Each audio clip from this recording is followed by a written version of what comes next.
This is a matter we take incredibly seriously.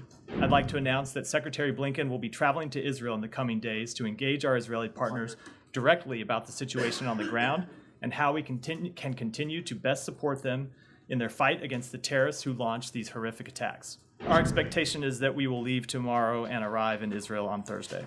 There are, the last number I had before coming out here was that there are 20 Americans who remain unaccounted for. We don't have definitive information, but we do believe it's likely that there may be hostages who are U.S. citizens who are held in Gaza. I would like to begin by reiterating our condolences to the families of those who were killed by Hamas terrorist attacks against Israel, including the 14 American citizens who we know have died. The department is actively engaging with the families of those U.S. citizens. None of us can imagine the grief that they are feeling today, and we are doing everything we can in our power to offer them all appropriate consular assistance. I also want to talk about Secretary Blinken's efforts over the past 4 days since Hamas launched its initial terrorist attacks against Israel, which have been focused on 3 key priorities. First and foremost, the Secretary has been engaged with our Israeli partners to ensure that Israel has everything that it needs to defend itself. Both President Biden and Secretary Blinken have made clear that we stand ready to offer all appropriate means of support to the government and people of Israel. The first tranche of security assistance is on its way and will arrive in the coming days, and more will follow.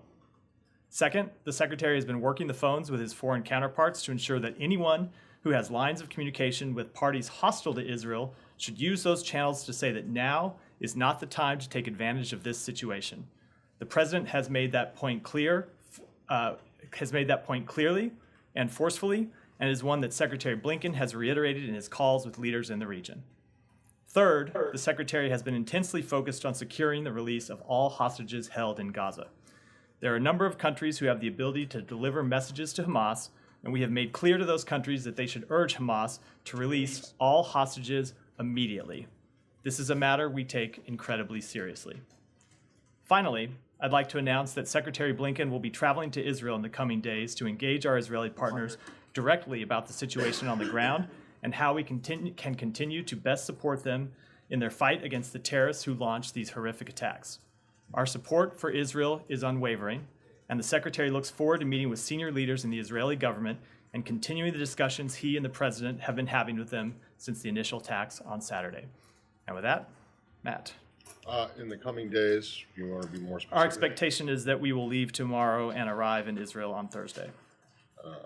Okay, and is he going to go anywhere else? I don't have announcements to make. This is a trip we're still putting together at the time, but we'll may have further announcements on that later this afternoon. All right, and then so Jake Sullivan at the White House just said there are roughly 20 Americans missing. That's correct. There are, the last number I had before coming out here was that there are 20 Americans who remain unaccounted for. That's a number that has been moving around over the last few days. You have one number, and then some of the people who are unaccounted for, unfortunately, you discover are actually deceased, and then some may turn up, but right now the number that we're tracking is 20. And you have no idea of those 20, how many of their how many of them do their families believe that they are actually being held? We don't have definitive information, but we do believe it's likely that there may be hostages who are U.S. citizens who are held in Gaza. Go ahead. We'll start and then go over. I'll just be brief, but can you just explain a little bit more what the Secretary's message will be? You said he wants to confer with people, but will it be a message of solidarity? Will he discuss in depth the conflict and the maneuvers the actions that Israel is taking now? It will be a message of solidarity and support. He, of course, wants to hear from the leaders of Israel, hear from them directly about the situation they're facing, hear from them directly about what they need and how we can best support them, and then to send a message to the government of Israel and the people of Israel that we are there to support them as they fight against these brutal terrorist attacks, and to talk about what additional assistance we can provide them.